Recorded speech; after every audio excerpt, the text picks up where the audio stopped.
Chers collègues, bonjour. Bonjour.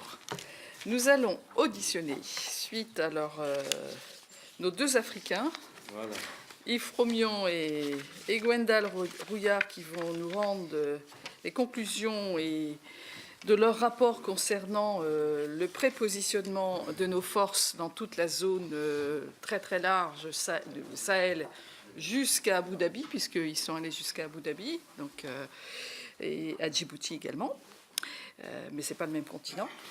Et donc un rapport qui j'avais pu aller un peu avec eux au mois de mars, donc c'était fort intéressant sur des éléments que je n'avais pas eu le temps de voir également. Je vais leur laisser la parole. Je pense qu'en plus c'est un rapport particulièrement riche d'expérience déjà, mais riche aussi, et riche parce qu'il arrive à un moment où toutes les décisions ne sont pas totalement prises. Et je pense que le rapport sera particulièrement lu avec attention par tous ceux qui peuvent prendre des décisions dans les mois ou semaines qui viennent. Voilà. Donc je vous laisse la parole. J'ai cru comprendre que c'était Gwendal qui commençait. Merci Madame la Présidente. Madame la Présidente, Mesdames et Messieurs, mes chers collègues, le rapport que nous avons l'honneur de vous présenter aujourd'hui, mon cher collègue Yves Fromion et moi-même, vient conclure 5 mois de travaux que l'on peut, pour le moins, qualifier d'intenses. Nous nous sommes en effet attachés à mener une étude vraiment approfondie du vaste champ d'investigation que vous nous avez confié, l'évolution de notre dispositif militaire en Afrique et le suivi des opérations en cours, à savoir Serval et Sangaris. Cet exercice de contrôle parlementaire méritait d'être mené d'autant plus sérieusement que nous n'arrivions pas, si je puis le dire ainsi, en inspecteur des travaux finis. D'une part, concernant les OPEX, parce que Serval et Sangaris sont loin d'être finis. Dans un cas comme dans l'autre, les conditions d'un retrait sont loin d'être réunies à ce jour, vous le savez, et nous y reviendrons. D'autre part, concernant la grande manœuvre de restructuration de nos prépositionnements en Afrique, parce qu'elle est encore en cours. C'est donc en quelque sorte du contrôle parlementaire en temps réel que nous avons fait. Et à cet égard, nous avons, je crois, certains messages à faire passer. Il s'agit notamment de tirer la sonnette d'alarme concernant la déflation prévue à Djibouti, et là encore, nous y reviendrons. Sans prétendre épuiser un sujet aussi complexe que l'Afrique, nous nous sommes quand même attachés à faire tout ce qui était en notre mesure pour en faire le tour. Nous avons bien sûr entendu en audition tous les responsables français concernés, militaires ou diplomates. Nous avons aussi cherché à croiser les regards en entendant d'anciens responsables, parfois plus libres dans leurs propos, ainsi que des sociologues, des chercheurs spécialisés dans l'analyse des conflits ou de l'Afrique. Bref, des discussions tous azimuts. Vous allez le voir, nous faisons un exercice non pas à 4 mains, mais à 2 voix. Madame la Présidente, mes chers collègues, je vais donc prendre le relais, mais je le repasserai ensuite à Gwendal, sachant que le moment est également venu dans notre propos de remercier et de féliciter Mathieu Jiménez qui nous a accompagnés pendant ce long périple et dont on peut dire, et c'est le moins, qu'on apprécie ses qualités tout à fait remarquables. Et ce travail a été rendu possible, on peut en témoigner tous les deux, parce que nous avons dans cette commission des gens qui sont particulièrement à la hauteur. Donc, comme le disait Gwendal, nous sommes allés sur le terrain dans 10 pays en Afrique. Alors, 10 pays en Afrique, c'est rajouter à cela les Émirats arabes unis, qui ne sont pas évidemment africains, mais ils sont dans la cinématique générale de l'Afrique, puisqu'ils rentrent en compte dans la bascule des moyens. Alors, les pays en question, nous avons le Niger, le Burkina Faso, la Côte d'Ivoire, le Mali, Ça, c'était le premier voyage que nous avons fait. Le Sénégal, le Gabon, la République centrafricaine, le Tchad, c'est le suivant, et les Émirats arabes unis, où notre base fonctionne en quelque sorte en vase communicant, comme je le disais il y a un instant, avec ce qui fut notre dernière destination d'études, Djibouti. Quand je dis sur le terrain, c'est que nous ne sommes pas restés barricadés dans des hôtels des ambassades ou des palais présidentiels. Nous sommes allés au plus près de nos militaires, partager leurs rations quand c'était nécessaire, partager leur hébergement, voir les sites d'entraînement ou d'opération de nos militaires. En Centrafrique, comme au Mali, au Tchad, comme au Gabon, nous avons tenu à sortir des capitales, quelles qu'aient été les réticences pour aller dans le nord du Mali ou dans l'est de la RCA, sur les centres d'aguerrissement à la forêt équatoriale ou sur les zones d'opération tripartite dans les déserts du nord du Tchad. Ça n'a pas toujours été facile d'obtenir que vos rapporteurs puissent aller le plus au contact possible des réalités vécues par nos soldats. Il y avait dans certains cas de bonnes raisons à cela. Des situations, par exemple, au Mali, nous n'avons pas pu aller au nord de Gao parce que vers Tessalit, Kigali, etc., les choses n'étaient pas dans le meilleur état. Et donc, on comprend que nos états-majors n'aient pas voulu prendre de risques. Mais enfin, parfois, on a été un peu obligé de forcer la porte pour aller voir ce qui se passe. À chacun de nos déplacements, nous n'avons pas fait seulement la tournée des popotes, nous nous sommes attachés, pour vous en rendre compte, à comprendre les enjeux stratégiques dans lesquels entre la France quand elle s'implante ou s'engage militairement, en parlant directement aux plus hautes autorités civiles et militaires des nations hautes. Nous nous sommes aussi intéressés à deux autres aspects de la présence française au sens large. D'une part, les retombées économiques de notre engagement militaire. N'ayons aucune pudeur à le dire, quand les Français ont versé leur sang pour préserver un pays de la guerre civile, voire du djihadisme international, il y a quelque chose de troublant, j'espère qu'on n'insistera pas trop là-dessus, à voir que ce sont les Allemands qui tirent les marrons du feu. D'autre part, notre rayonnement global, c'est-à-dire l'ensemble des moyens d'influence par lesquels on peut faire en sorte qu'aujourd'hui encore et demain peut-être la voix de la France en Afrique continue à porter un peu plus haut que celle d'autres puissances qui lorgnent sur les richesses et les intérêts stratégiques de ce continent. Je prends le relais. Nous ne prendrons pas ici tout ce qui est dans notre rapport, qui devrait atteindre les 280 pages. Vous aurez une lecture estivale agréable. Et que vous pourrez lire bien évidemment très en détail. Nous nous concentrerons ce matin sur quelques points saillants. D'abord, sur le suivi de l'opération Serval au Mali. Nous ne reviendrons pas sur l'indéniable succès de la première phase de l'opération, la libération du Nord, qui a fait l'objet d'un excellent rapport de nos collègues Philippe Noche et Christophe Guillotot, à qui nous souhaitons un prompt rétablissement. La situation aujourd'hui est loin d'être stabilisée. Et la déconvenue, pour ne pas dire autre chose, des forces maliennes lors de l'aventureuse expédition qu'elles ont menée dans le Nord au mois de mai, en dépit de toutes les mises en garde, suffit à le prouver. Notre force est engagée sur la voie d'un désengagement partiel que les événements de mai nous ont forcés à suspendre. Ce qu'il reste de la force Serval a pour mandat, conformément aux résolutions de l'ONU, de se concentrer sur le haut du spectre des opérations, c'est-à-dire des opérations coup de poing contre les groupes armés rebelles, terroristes et djihadistes, dont notre rapport présente la cosmogonie, pour reprendre le terme, ô combien complexe. La force s'est pour ce faire recentrer sur Gao. Cette base que nous avons visitée se consolide. Elle est située à la porte du Nord, mais il faut souligner que son fonctionnement repose sur ce qui n'est pas exagéré d'appeler un exploit logistique de tous les jours.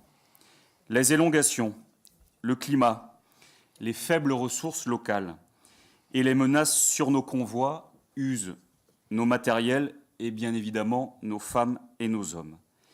Il faut saluer l'endurance de nos soldats, qu'ils soient combattants ou logisticiens. Et nous avons passé beaucoup de temps avec nos logisticiens, des gens dont on parle trop peu. Nous avons encore 1800 hommes au Mali. Quel est le scénario de sortie de crise ? Il est objectivement compliqué, pour deux raisons principales. La première, c'est que le passage de relais à d'autres forces paraît pour le moins compliqué. Les forces armées maliennes, leur reconstruction prendra du temps, surtout après leur défaite de mai dernier. La MINUSMA, nous avons pu observer sur le terrain les lenteurs et les lourdeurs de sa mise en place. Et de toute façon, une opération de maintien de la paix, vous le savez très bien, n'est ni conçue ni armée pour mener des actions d'antiterrorisme. La deuxième raison, c'est que le dialogue intermalien, c'est-à-dire le processus de réconciliation entre Maliens, piétine. À quelque chose, malheur est bon.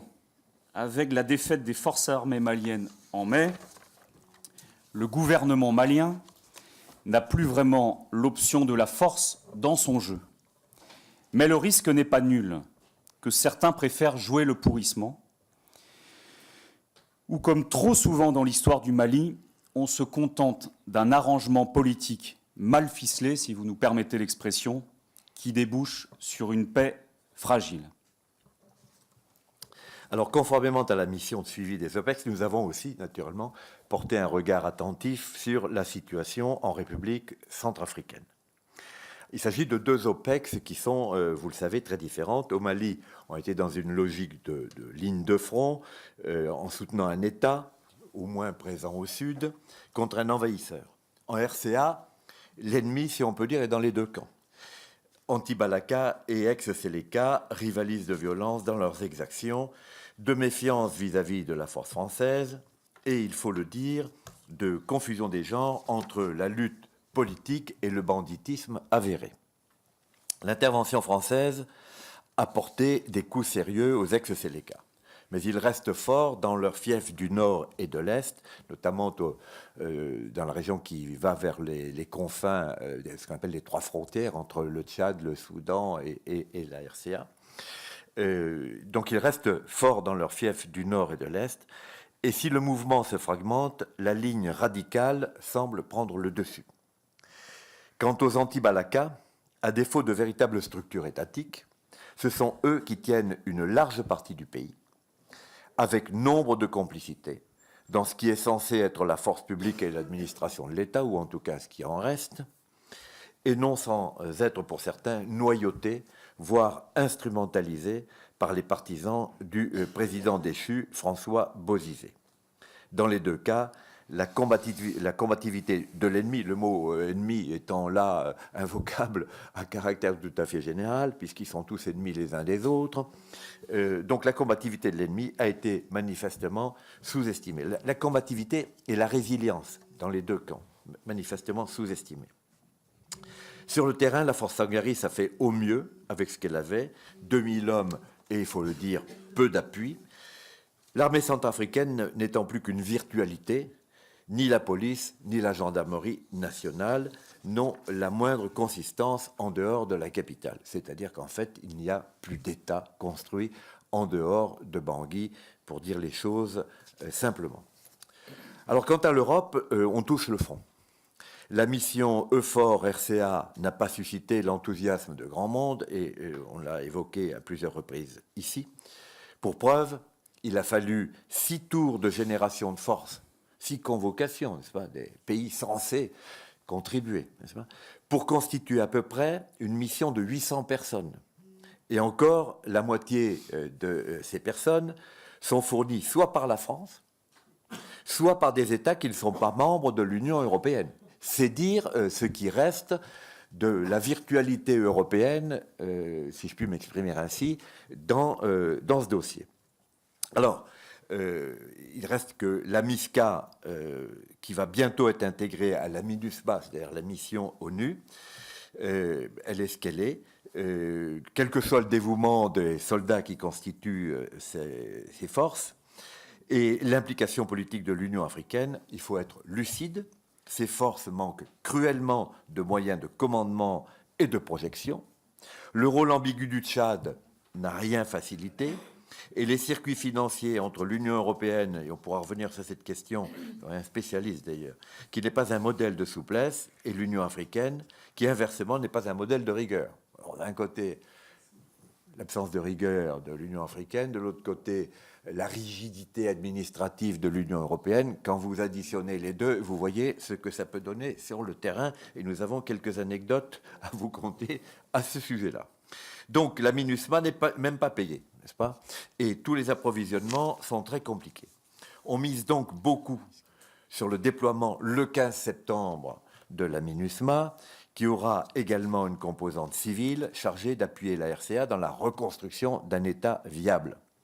Là encore, comme au Mali, le scénario de sortie d'OPEX est moins que clair. Et si vous me permettez encore une incidente, vous avez pu constater à la lecture de la presse que la situation est toujours aussi tendue en RCA, puisque autour d'une ville qui s'appelle Bambari, nous nous sommes rendus d'ailleurs avec Gwendal, il vient d'y avoir des affrontements extrêmement violents, et ce qui pose problème, c'est que notre dispositif sur le territoire, sur une partie du territoire de la RCA, est extrêmement tendu, pour ne pas dire distendu, puisque à Bria, qui est entre guillemets la capitale du diamant, qui est un peu au centre-est du territoire, on a en effectif français, c'est-à-dire de Sangaris, il y avait l'équivalent d'une section.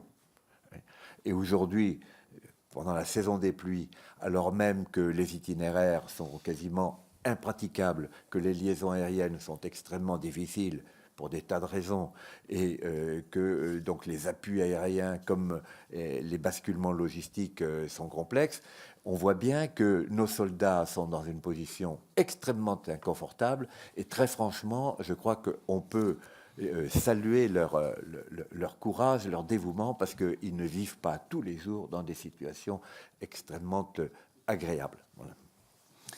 Pour conforter le propos d'Yves, l'expérience de nos OPEX, nous pouvons le dire, et nous le constatons ensemble, l'expérience de nos OPEX en Afrique montre que l'on peut y être pour longtemps. Épervier au Tchad dure depuis 1986 et Licorne en Côte d'Ivoire depuis 2002. Rien d'étonnant à cela.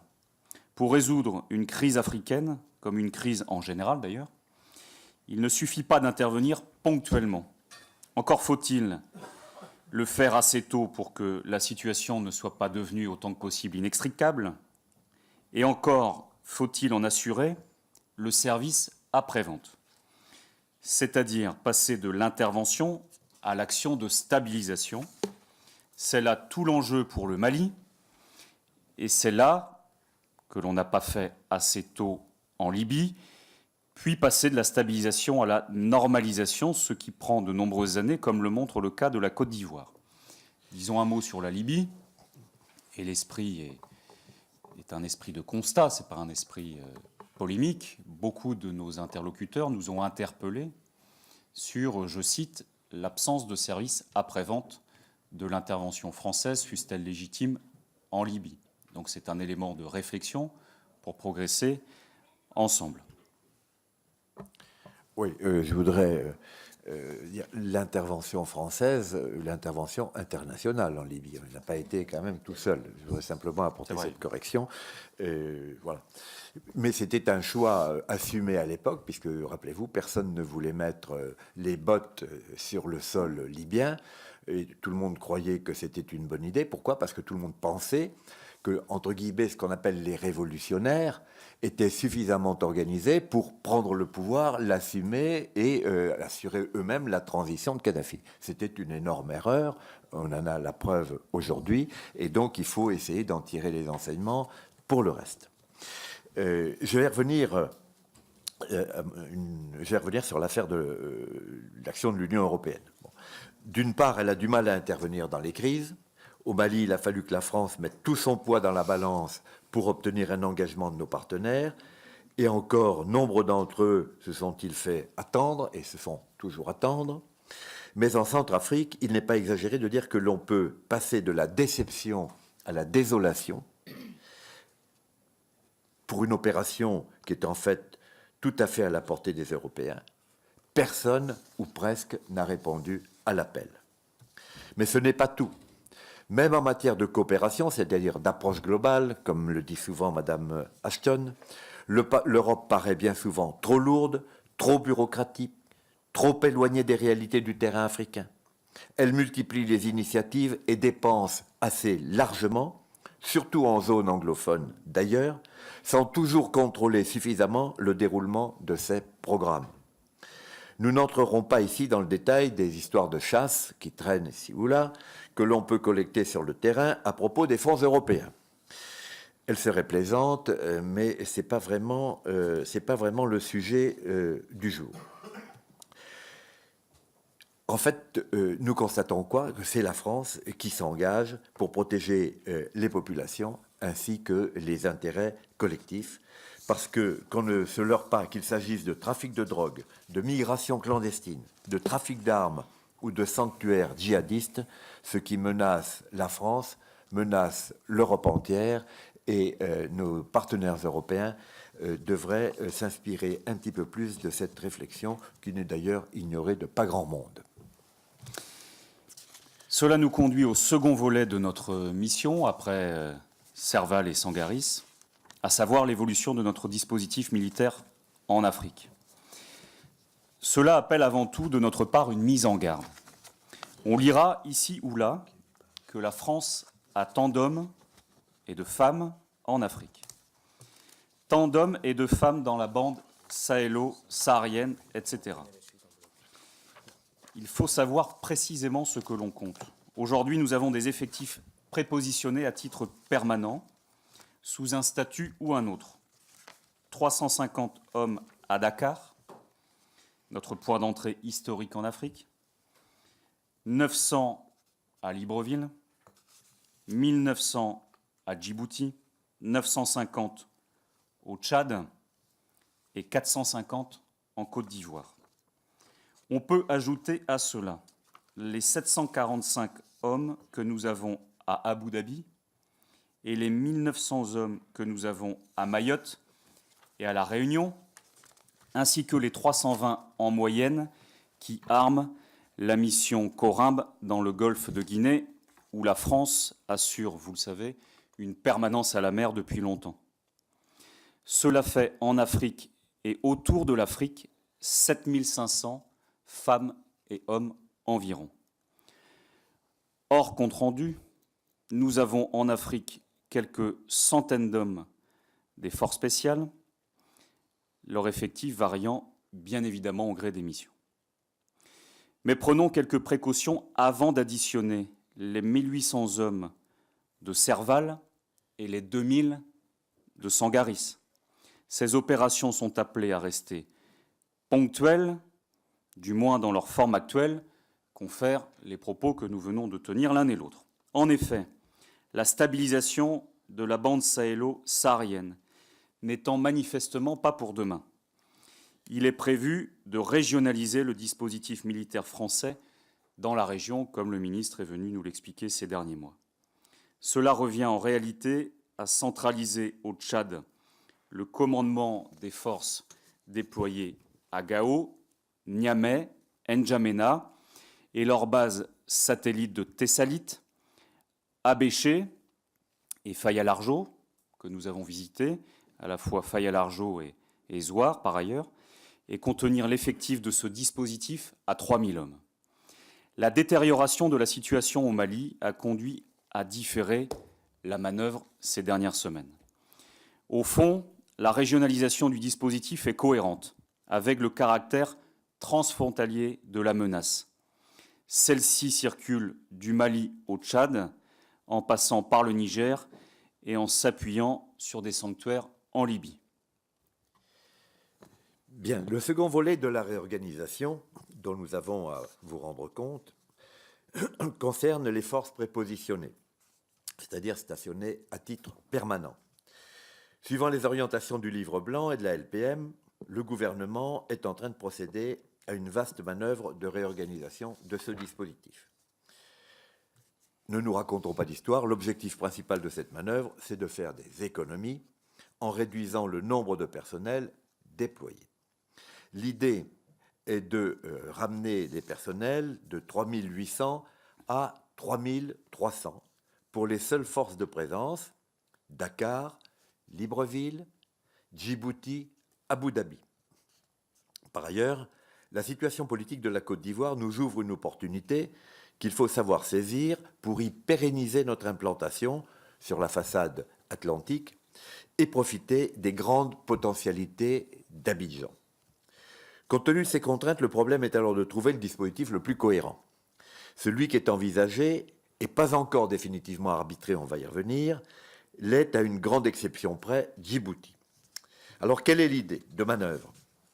Il faut, pour la comprendre, bien saisir le fait que notre dispositif en Afrique est organisé autour de 2 missions, les opérations et la coopération.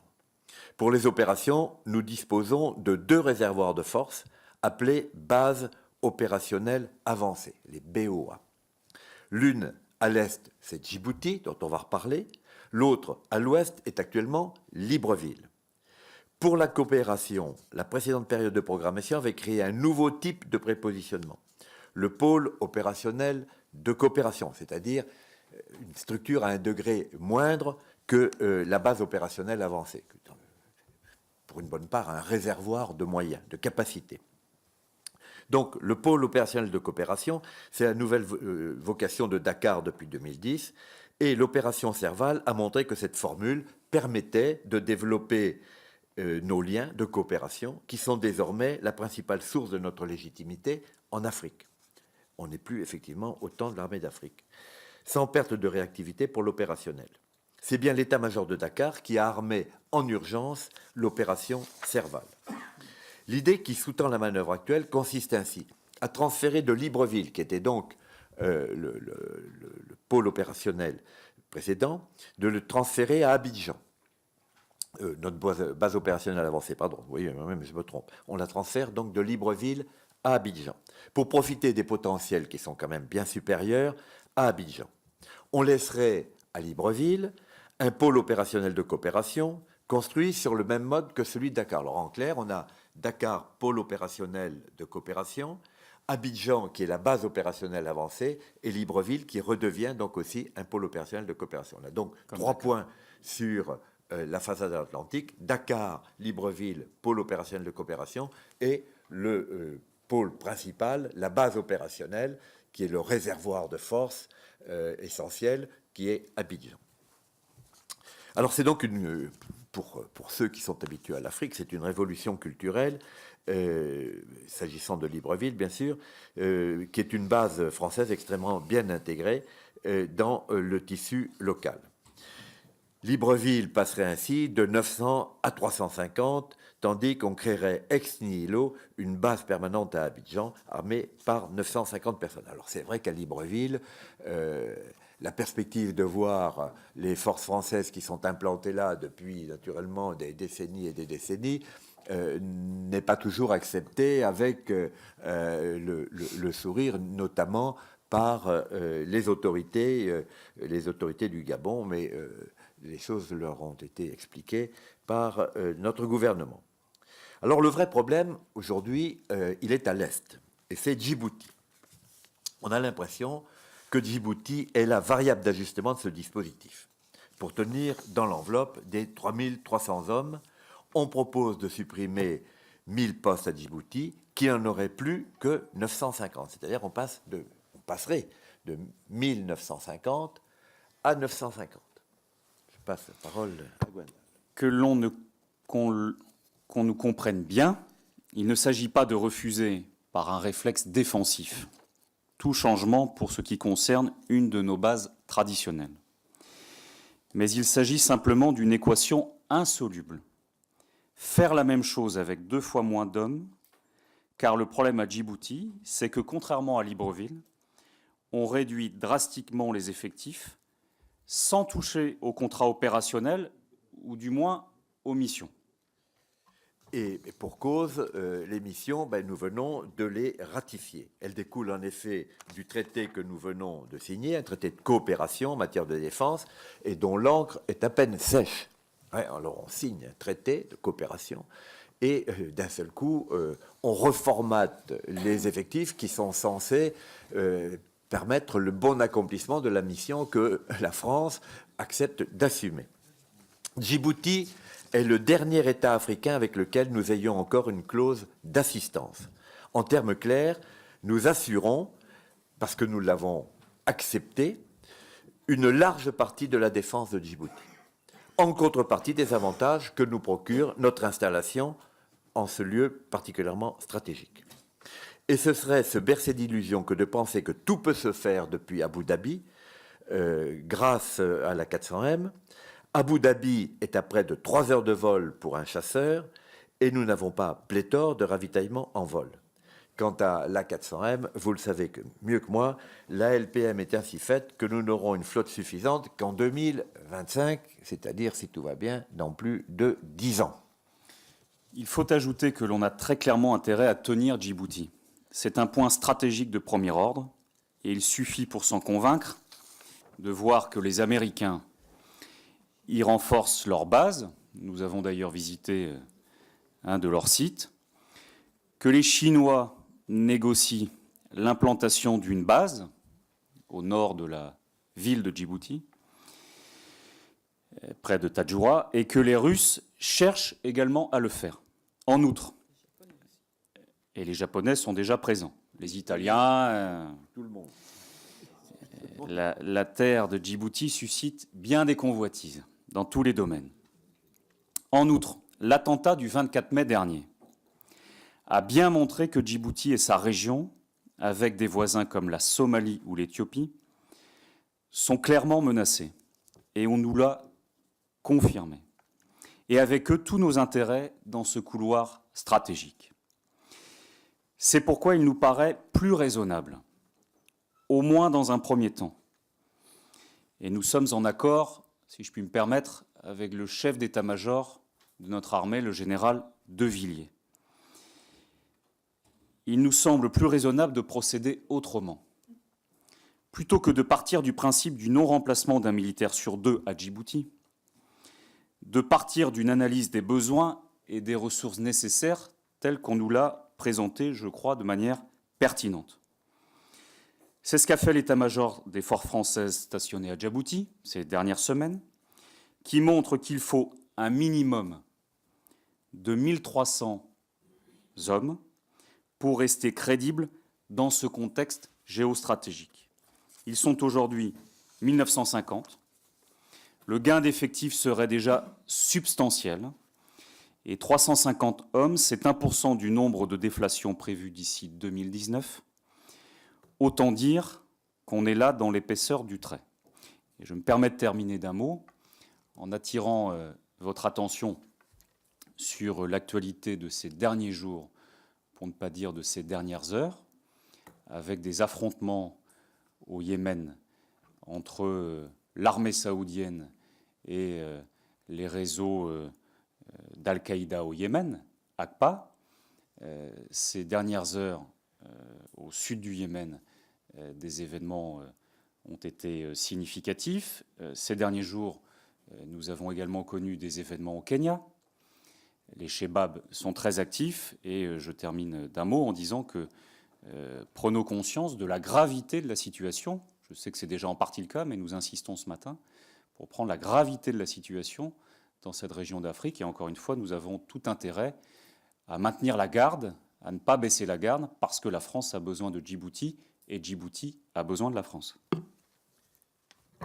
Pour compléter le propos sur Djibouti, il faut bien comprendre la problématique qui se pose à nos forces armées. Si on va vers le schéma 900, 950, en partant de 1950, ça veut dire que ça met nos forces armées dans l'obligation de faire des choix qui seront des choix irréversibles et qui sont des abandons de capacité. Il y a à Djibouti le 5e RIAOM, qui est donc l'unité de force terrestre, et il y a un détachement aérien à base d'avions Mirage. Ces avions, aujourd'hui, sont de 2 types, parce que la différence du Rafale, comme vous le savez, ce ne sont pas des avions polyvalents. Donc, pour remplir 2 missions différentes, il faut 2 types d'avions. Et les avions de Djibouti ont aujourd'hui 2 missions. L'une qui est la défense aérienne du territoire et de ses abords au sens large, pourront aller jusqu'à Abu Dhabi d'ailleurs. Et l'autre, c'est l'appui au sol. Et ce ne sont pas les mêmes avions, les Mirages ne sont pas conformer de la même façon pour ces deux missions. Ça veut dire qu'aujourd'hui, si l'on fait le choix de garder la composante terrestre à un niveau suffisant, et même dans les perspectives, il y a une déflation qui n'est pas négligeable, mais enfin, si on veut garder un niveau suffisant de force terrestre, ça veut dire qu'il faut enlever une partie de l'effectif aérien. Et le choix est difficile, mais on le voit déjà, ça veut dire qu'on abandonne, on retirerait la composante appui-sol, appui-feu, pour ne garder que la composante défense aérienne, puisque c'est l'objet du traité qui a été signé entre la République de Djibouti et nous-mêmes. Donc on voit qu'on est en train de désarmer nos forces à Djibouti et de leur retirer des capacités qui sont franchement indispensables. Donc on est en train de mettre nos forces armées devant un dilemme qui est assez intenable.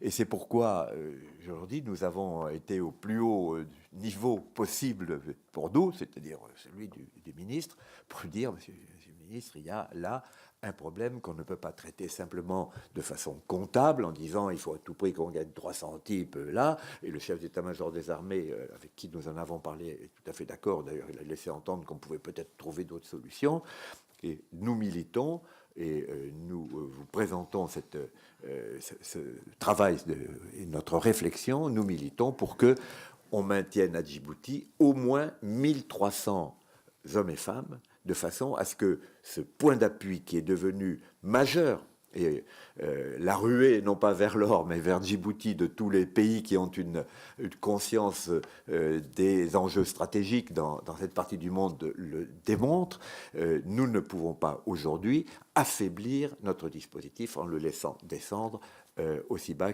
qu'il était imaginé. Voilà, nous arrivons au terme de cette présentation et naturellement on répondra à vos questions. Moi je voudrais simplement, à titre personnel, j'en ai engagé mon collègue, insister sur 3 points.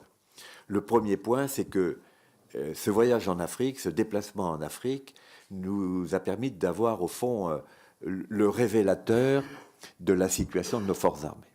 Et sur le plan des équipements et des matériels, on voit bien qu'on est dans une situation extrêmement difficile et que les moyens qui sont, depuis un certain temps, je ne cherche pas, c'est pas du tout polémique mon propos, mais que les moyens qui sont affectés à l'équipement de nos forces armées ne suffisent même plus à maintenir le niveau actuel. C'est-à-dire qu'on est dans une déconstruction progressive de nos forces armées. En métropole, on ne le voit pas parce que, évidemment, nos militaires sont dans leur base, dans leur travail quotidien. Mais là-bas, c'est la réalité de la vie militaire. C'est-à-dire que quand il n'y a pas d'avion, quand il n'y a pas d'hélico, quand vous avez, comme on l'a constaté au Niger, des hélicoptères qui ne peuvent pas voler parce que les turbines ne font pas les heures qui étaient prévues pour cela, parce que, enfin, bon, dans tous les domaines, on a des véritables difficultés.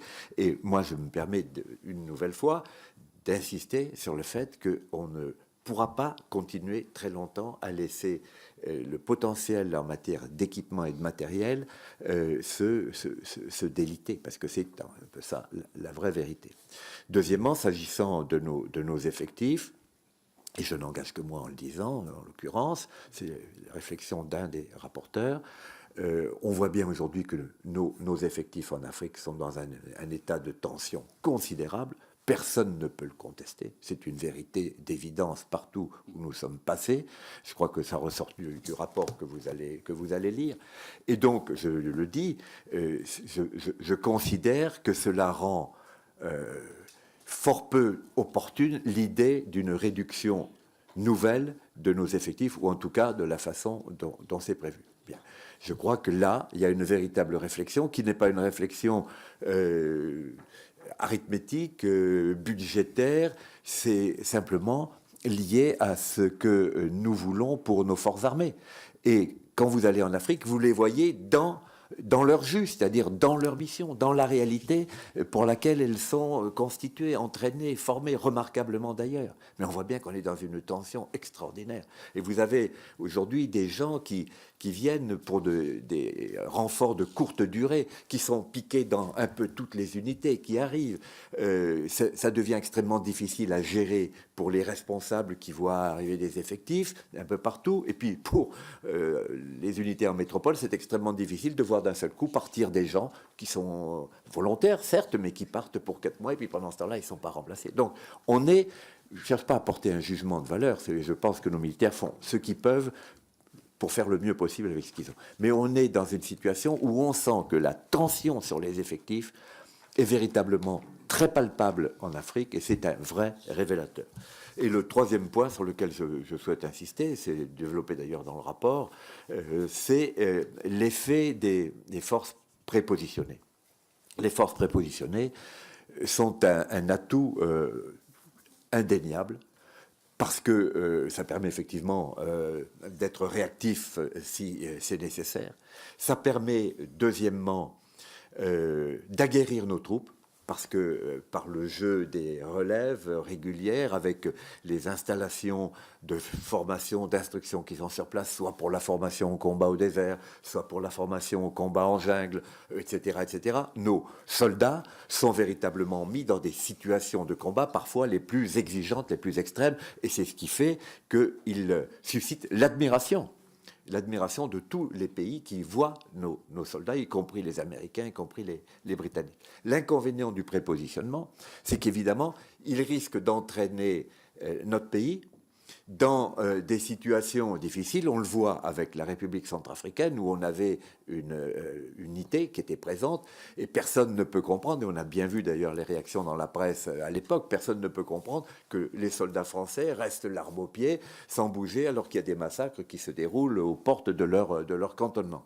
Et donc on perd évidemment la capacité du recul, et on risque d'être entraîné plus vite qu'on le veut, plus qu'on ne le voudrait, dans des interventions, et ensuite on voit bien comme il est difficile de pouvoir dire. Donc je pense que sur le prépositionnement, il est sans doute nécessaire, il est d'autant plus nécessaire que nous n'avons pas les moyens de transport logistique pour basculer très rapidement des renforts significatifs en Afrique si c'est nécessaire, donc on a besoin d'avoir des forces prépositionnées, mais il faut se rendre compte qu'il y a là un effet qui peut être compliqué dans la gestion diplomatique des situations. Voilà, mesdames et messieurs, nous avons terminé cette présentation de notre rapport qui fait, comme on le rappelle, près de 300 pages. Donc, on a essayé de faire un travail fouillé. On a fait beaucoup travailler les états-majors pour nous donner les informations nécessaires pour que vous ayez un outil, nous semble-t-il, aussi intéressant que possible.